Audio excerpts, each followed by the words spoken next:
नमस्कार, आप सबका साई वाणी में स्वागत।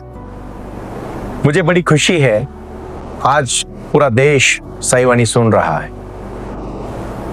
पूरे विश्व से साईं बाबा के भक्त साई वाणी सुनने के बाद मुझे वार्तालाप करते हैं, मेरे साथ फ़ोन पे और व्हाट्सएप पे डिस्कशन करते हैं, तो मुझे बड़ी खुशी होती है। उनके जीवन में बदलाव लाने के लिए मैं आज बहुत अहम मूल मंत्र उनके जीवन का दे रहा हूँ, और वो है ध्यान का मूल मंत्र। हम आज साई ध्यान कर रहे हैं और साई ध्यान ही अपना जीवन है, और साई ध्यान को करना आज मैं आपको सिखाने वाला हूँ। इसका प्रयास मैं इसलिए करना चाहता हूँ कि आज हर कोई अपने जीवन में बहुत समस्या से घिरा हुआ है। बहुत सारे मेरे भाई बहन मुझे पूरे विश्व से फ़ोन करते हैं और कहते हैं, गुरुजी हमें बहुत समस्या है। मैं एक ही बात कहना चाहता हूँ कि ध्यान करोगे सब समस्या निकल जाएगी, क्योंकि ध्यान में ही बाबा अपना आशीर्वाद देते हैं। बहुत सारी कहानियाँ मैंने आपको बताई। 3 मई से जब मैंने ये साई वाणी को प्रारंभ किया, तो मुझे बड़े विश्वास के साथ मैं कहना चाहूँगा आज कि मैं करोड़ लोगों तक पहुँच गया हूँ। लोग पूछते हैं और फ़ोन करते हैं और कहते हैं मुझे कि हमें बहुत अच्छा लगता है, लेकिन ये अच्छा लगना है ना भाई और बहनों, ये सिर्फ एक ही कारण के लिए है। सुनोगे कहानियाँ, जरूर मन में बदलाव आएगा, लेकिन जब तक ध्यान नहीं करोगे तब तक जीवन में बदलाव नहीं आएगा। मैं फिर से कहना चाहता हूँ, जब बाढ़ होती है, बहुत बारिश होती है, पानी आता है, और उसी पानी को अगर हम इकट्ठा करके रखेंगे तो पूरा साल भर हम पानी पी पाएंगे। उसी प्रकार यही कहानी से जीवन में अगर ध्यान में लाओगे तो जीवन में बदलाव ले पाओगे। अपने जीवन में बदलाव आना चाहिए, खाली सुन के भूल नहीं जाना चाहिए। फिर से मैं कहना चाहता हूँ एक कहानी के माध्यम से। आपको तो पता है साईं बाबा अपने जीवन में बहुत सारे चमत्कार कर चुके हैं, और वो चमत्कार सिर्फ उन्होंने अपने भक्तों के लिए किए हैं। वो भक्तों को कहना चाहते थे कि देख, एक बार मैं तेरा दिया जला रहा हूं, लेकिन बाद में मैं हर बार तेरा दिया नहीं जलाऊंगा, तुझे अपना दिया जलाना पड़ेगा। इसलिए कहते हैं अपदीप भव। और अपना दिया जलाना मतलब क्या होता है? एक छोटी सी कहानी यहीं से मैं शुरुआत करूंगा। भाई और बहनों, एक राजा अपने वजीर को चुनने का फैसला करता है, क्योंकि उसका वजीर बूढ़ा होता जाता है। और आपको तो पता है कि हमें भी एक न एक दिन बूढ़ा होना है। तो उस प्रकार राजा ऐलान करता है कि मेरा ये बहुत होनहार वजीर अभी बूढ़ा हो चुका है, मुझे नया वजीर चाहिए। और उसके लिए वो पूरे अपने राज्य में, बहुत बड़ा राज्य होता है उसका, पूरे राज्य में ऐलान कर देता है कि जो भी सबसे शक्तिशाली, बुद्धिमान और चारित्र्यवान व्यक्ति होगा वो मेरा वजीर बनेगा, और उसी लिए कठिन से कठिन परीक्षा ली जाएगी। पूरे विश्व में समाचार दिया जाता है, बहुत सारे ज्ञानी लोग आते हैं, और आने के बाद यहां से मैं फिर से कहना चाहता हूं, उनकी कठिन कठिन कठिन परीक्षाएं होती है। बहुत सारी कठिन परीक्षा देके राजा अंतिम में 3 लोगों को चुन लेता है। और जैसे 3 लोगों को चुना जाता है, उन 3 लोगों को कहा जाता है, देखो पूरे विश्व से बहुत सारे लोगों ने यहाँ के सब कुछ हमारे साथ अपने विचार रखे, और विचार रखने के बाद सबकी परीक्षा देने के बाद, जैसे हम IAS की परीक्षा देते हैं और कलेक्टर बन जाते हैं, उसी प्रकार 10,000 10 लाख लोग उस परीक्षा में बैठते हैं, और बैठने के बाद 200 लोग सिर्फ उसमें से चुने जाते हैं। उसी प्रकार वो वजीर ने परीक्षा ली, क्योंकि बूढ़ा वजीर था, वो तो परीक्षा लेके राजा को बताने वाला था कि मेरे बाद ये वजीर काम करेगा। उसमें से सिर्फ 3 लोगों को चुना जाता है। 3 लोगों को चुनने के बाद उनको कहा जाता है कि देखो, अभी 15 दिन के बाद आपकी एक अंतिम परीक्षा होगी, और अंतिम परीक्षा के बाद आपको वजीर का पद दिया जाएगा। उसमें से एक ही चुना जाएगा। अभी 3 तो चुने थे, तीनों भी बहुत ज्ञानी थे, तपस्या की थी अपने जीवन में उन्होंने। लेकिन राजा का ऐलान होता है कि परीक्षा का दिन आ जाएगा तो आप सब इस महल में इकट्ठा हो जाना, और इस महल में एक ही दरवाजा है, और उस दरवाजे में कुछ अंक गणित लिखे हैं। वो जो अंक गणित लिखे हैं उस लॉक के ऊपर, उससे पढ़ के दरवाजे को खोलना है, और जो बाहर आएगा सबसे पहले उसको वजीर बना दिया जाएगा। तो तीनों सोचते हैं। एक आदमी तो मस्त सुन के आराम से घर जाता है और सो जाता है। दूसरे 2 दुकान में चले जाते, बाजार में चले जाते और किताबें खरीदते कि ताले को कैसे खोला जाए। ना तो वो चोर होते कि ताला खोलने को उनको ज्ञान हो, ना वो लोहार होते कि ताला बनाने का उनको पूरा मतलब ज्ञान हो, ना वो मतलब ताला बनाने वाले तो नहीं थे, कोई गोदरेज की कंपनी थोड़ी चलाते थे। वो तो एक आम इंसान थे, भले टैलेंट थे, इंटेलेक्चुअल थे आपके जैसे, लेकिन वो ताला खोलने की कला नहीं जानते थे। तो फिर वो दुकान से बहुत सारे किताबें खरीदते और दिन रात पढ़ने लग जाते हैं। कभी कभी क्या है ना, लोग यही करते हैं, समस्या बहुत छोटी होती है, वो समस्या नहीं होती है और उसको छोड़ने के लिए हम पूरा जिंदगी उसके पीछे दौड़ते हैं। यही तो जीवन में हो रहा है। आप कहानी इसलिए सुनो कि कहानी अपने जीवन से है, कहानी कोई दूसरे से जीवन से नहीं है। यही तो एक संकल्प है कि जब वो तीनों, एक आदमी उसमें से घर जाके सो जाता है आराम से, और दूसरे दोनों जब बुक्स खरीदते जाते हैं, बुक्स लाके पढ़ने लगते हैं, दिन रात पढ़ते हैं, और जब आखिरी दिन आता है जिस दिन एग्जाम होने वाली, तो उस दिन तो रात भर सोते नहीं, रात भर बुक्स को इधर उधर करके पढ़ना करते दोनों, और एक तो उसी दिन भी आराम से सोया रहता है। सुबह सुबह तीनों उठ जाते हैं। अभी ये दोनों तो सोए नहीं होते बिल्कुल। अभी याद करो, आप समस्या सुनो, जब आपके जीवन में कुछ बहुत बड़ी समस्या आती है, आप रात भर सो पाते हो? आप खाना ठीक से खा पाते हो? मतलब जो आपको पहले आता था वो भी आप बाद में भूल जाते हो। बेचैनी से आज तक किसी को कुछ नहीं मिला है, सच में नहीं मिला है। भाई और बहनों, एक बात को आप ध्यान से सुन लेना, ये कहानी सिर्फ सुनाने के लिए नहीं है, ये कहानी मनोरंजन के लिए नहीं है। मेरी ये कहानी आपका जीवन बदलने के लिए है। अगर किसी का जीवन बदलेगा तो बाबा को बहुत बड़ी खुशी होगी। बाबा यही तो चाहते हैं। मुझे जब मेरे जीवन में ध्यान में बाबा ने दर्शन दिया और जब मुझे एनलाइटमेंट का अनुभव हुआ, मेरे को एक प्रगल्भता मिली, बाबा ने मुझे जब साक्षात्कार दिया, तो यही तो कहा, अपने जीवन को, अपने मन को जानो, सब कुछ वही है। रात भर ना सोने के कारण वो दोनों सुबह तो और कमजोर हो गए, जितना उनको आता था वो भूल गए। परीक्षा में भी क्या होता है, यही तो होता है। बच्चे दिन रात एग्जाम के दिन स्टडी करते हैं, रात भर स्टडी करते हैं, दूसरे दिन आधा ही पेपर छोड़ देते और बोलते हैं फिर हम फेल हो गए, और फिर कुछ बच्चों तो सुसाइड तक पहुंच जाते हैं। ये जिंदगी थोड़ी ना है। आपकी एग्जाम अगर आपकी जिंदगी होती तो फिर क्या फायदा? फिर लोग बोलते हैं कि कॉलेज ड्रॉप पर भी कहां से कहां तक पहुंच गए। यही तो बात है ना, आप ठीक से समझो।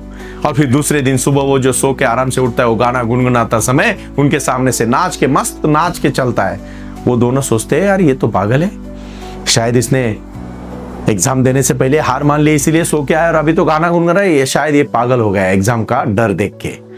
और वो दोनों, अब वो भी चलते चलते भी बुक्स को खोलते खोलते पढ़ते पढ़ते गए। फिर राजा उनको बुला लेता है तीनों को, और वजीर भी वहां, बूढ़ा वजीर भी होता है।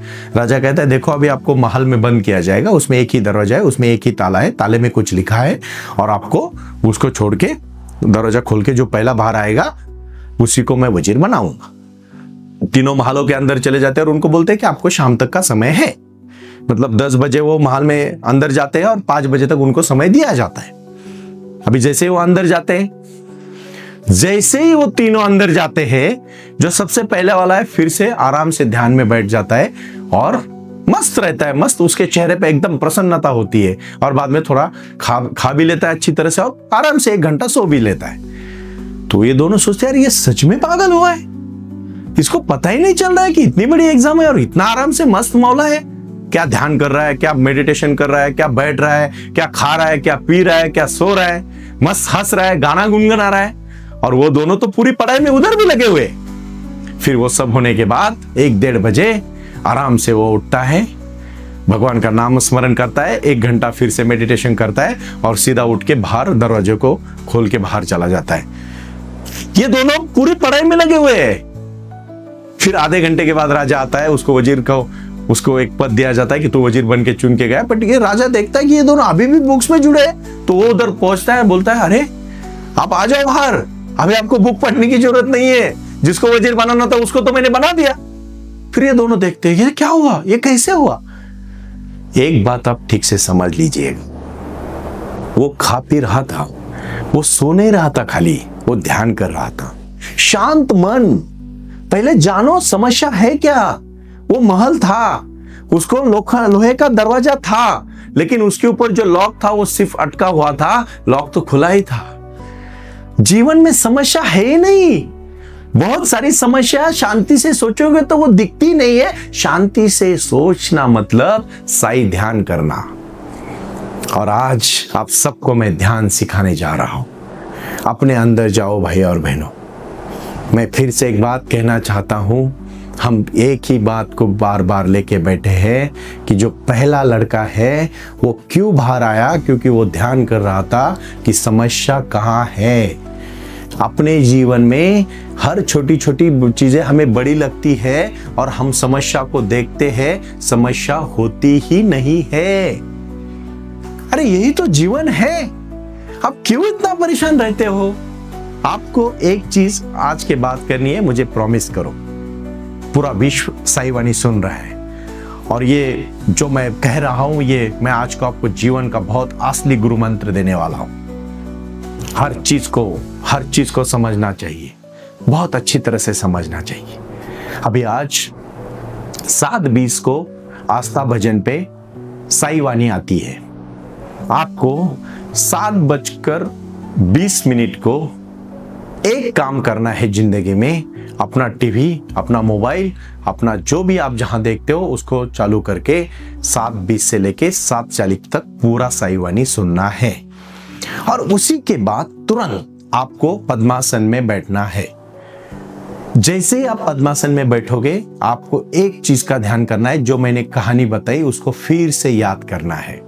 कभी कभी क्या होता है बताओ, हम दो दोस्त होते हैं और एक अंधा दोस्त होता है।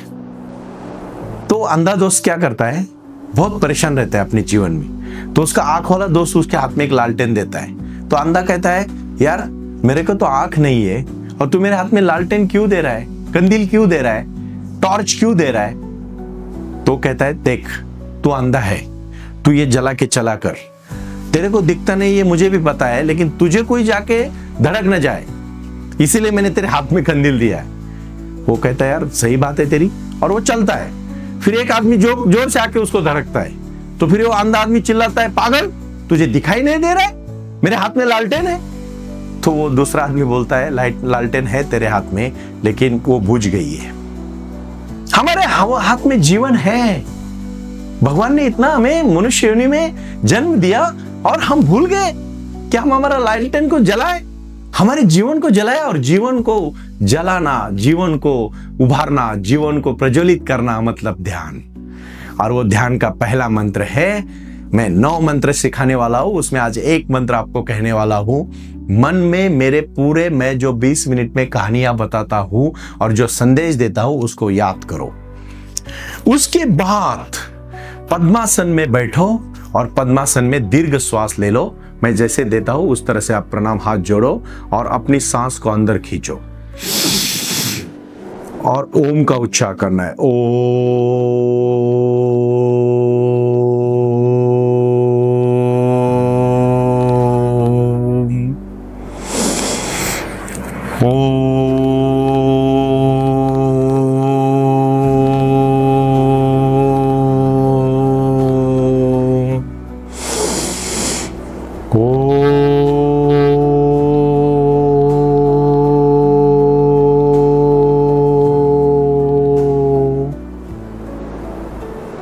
और शांति से अपने आंखें खोलो। और आंखें खोलने के बाद सिर्फ और सिर्फ अपनी सांस पे ध्यान दो। जैसे आप अपनी सांस पे ध्यान दोगे, कितने भी विचार मन में आने दो, कोई फर्क नहीं पड़ता, आने दो विचारों को, रोको मत। सिर्फ उस विचारों को एक तरफा, आप दूसरा आदमी है वैसे बोल के उसकी तरफ देखो, सिर्फ देखना उसकी तरफ, आने दो विचार। आज का ये जो 9 भाग है, जो 9 भागों में मैं आपको पूरा साई ध्यान सिखाने वाला हूं, उसमें आज का पहला प्रयोग इतना ही है। 20 मिनट की साई वाणी सुनने के बाद आपको सिर्फ ओम का उच्चार करके सिर्फ अपने ब्रीदिंग पे ध्यान देना है। इनहेल एक्सहेल, इनहेल एक्सहेल, सांस को अंदर लो, सांस को बाहर छोड़ो, सांस को अंदर लो, सांस को बाहर छोड़ो। और ये काम आपको 10 मिनट करना है। 10 मिनट जब आप सांस को अंदर लोगे और बाहर छोड़ोगे, आहिस्ता आहिस्ता आहिस्ता आहिस्ता आपका मन शांत होने लगेगा। एक दिन में नहीं होगा भाई और बहनों, बट एक दिन जरूर होगा। ये क्यों करना चाहता हूं मैं, क्यों सिखाना चाहता हूं मैं आपको ये? आपको जानना है ना, आपको समस्या से दूर भागना है ना। आप कहोगे, सुनील जी इतने सारे हमारे समस्याएं हैं, हम एक तो आपका 20 मिनट सुनते हैं, उसके बाद फिर से आप 10 मिनट बैठने को बोलोगे। अभ्यास तो करना पड़ेगा। अगर आप प्रयास नहीं करोगे, अभ्यास नहीं करोगे, कैसे पहुंच पाओगे? क्या समस्या है आपकी? मैंने जो कहानी आज बताई कि जो ताला जिन्होंने खोला, समस्या थी क्या नहीं पहले जाना, वो सोया नहीं था, वो दिन रात सोया नहीं था, वो सोता था मतलब वो ध्यान करता था। जितने भी बड़े बड़े महान पुरुष आपने देखे, आपने देखा बुद्धों को कभी हंसते हुए, आपने देखा बुद्धों को कभी डांस करते हुए? जो बुद्ध की मूर्ति है देखो ध्यान की मूर्ति है। आपने देखी महावीर की मूर्ति? शांत मूर्ति है। आपने जो भी महान व्यक्तियों देखा उनको शांत देखा है। शांति के साथ वो बैठे हैं पद्मासन में और ध्यान कर रहे हैं। ध्यान का मतलब सोना नहीं, ध्यान का मतलब है जागना, अपने अंदर को जागना, अपने अंदर की आवाज को जागना। और ये 10 मिनट का ये मेडिटेशन है सिर्फ ध्यान, और ध्यान है सिर्फ सांस पे ध्यान। वो तो ऐसी एक ही चीज है जो कि मां के गर्भ में होने से लेके आखिरी दिन तक वो चालू रहती है, और वो है सांस। वो सांस, कहीं हम अभी छुट्टियों के दिन है तो आप कहीं जाओगे घूमने के लिए तो कितना प्लान करते हो आप? कितना प्लान करते हो कि जब कोई जम्मू कश्मीर जाना चाहेगा तो अरे वहां ठंड पड़ेगी तो गर्म कपड़े लेने चाहिए, जूते लेने चाहिए। हाँ, जिंदगी में सांस के ऊपर हम कितना प्लान करते हैं, कितना प्लान करते हैं। आप सोचो आज जिंदगी में आज अपनी सांस का कितना ख्याल करते हो? जो आपके लिए बहुत महत्वपूर्ण है उसके लिए आप कितना ख्याल करते हो? मुझे आप ये सोच के बताना। क्योंकि देखो भाई और बहनों, मेरा उत्साह इसलिए है कि मैं आपके जीवन में बदलाव लाना चाहता हूं, और जीवन में बदलाव ध्यान के बगैर नहीं आएगा। 10 मिनट ओम, पहले 3 ओम, फिर 10 मिनट सिर्फ सांस पे ध्यान, और आखिरी क्रिया आप सुन लेना। एक ही चीज आपको आज करनी है, सिर्फ महत्वपूर्ण क्रिया है वो, सिर्फ और सिर्फ अपने दोनों आंखों के बीच में जो यहां है, ये सिर्फ अपने दोनों आंखों के बीच में एक मुद्रा करके सिर्फ वहां ध्यान को लाना है और वहां रुकना है। मैं 7 चक्रा के बारे में तो बाद में कहूंगा, लेकिन आज मैं इतना ही कहना चाहता हूं, सिर्फ जो जन्म से आपके पास मिला हुआ है उसी के ऊपर ध्यान देना, और वो है साई ध्यान। साई ध्यान, और साई ध्यान का पहला प्रयोग है सांस पे ध्यान, अपने ही खुद के सांस पे ध्यान। कहीं जाने की जरूरत नहीं, बाहर कहीं जाने की जरूरत नहीं। सबका मालिक एक ही है, और सबका मालिक एक के साथ साथ श्रद्धा और सबूरी रखो। मैं इतना ही कहना चाहता हूं। आखिरी में जो मंत्र है वो ठीक से सुन लेना। प्रारंभ करो और जारी रखो, प्रारंभ करो और जारी रखो, प्रारंभ करो और जारी रखो। जब सांस अंदर लोगे प्रारंभ करो, सांस छोड़ोगे जारी रखो। सांस अंदर लोगे प्रारंभ करो, सांस छोड़ोगे जारी रखो। प्रारंभ करो जारी रखो, प्रारंभ करो जारी रखो, प्रारंभ करो जारी रखो। और ऐसे 10 मिनट करने के बाद आखिरी 5 मिनट, सिर्फ 35 मिनट्स लेना चाहता हूं आपसे, ज्यादा कुछ नहीं। अगर आप साईं बाबा के सच्चे भक्त हो तो बस भाई और बहनों एक ही बात कहना चाहता हूं, कुछ कर गुजरने के लिए मौसम नहीं मन चाहिए, साधन तो जुट जाएंगे, संकल्प का धन चाहिए। मेरा 5 साल का भाई से लेके 90 साल के मेरे बुजुर्ग माता पिताजियों तक सबके लिए साई वाणी है।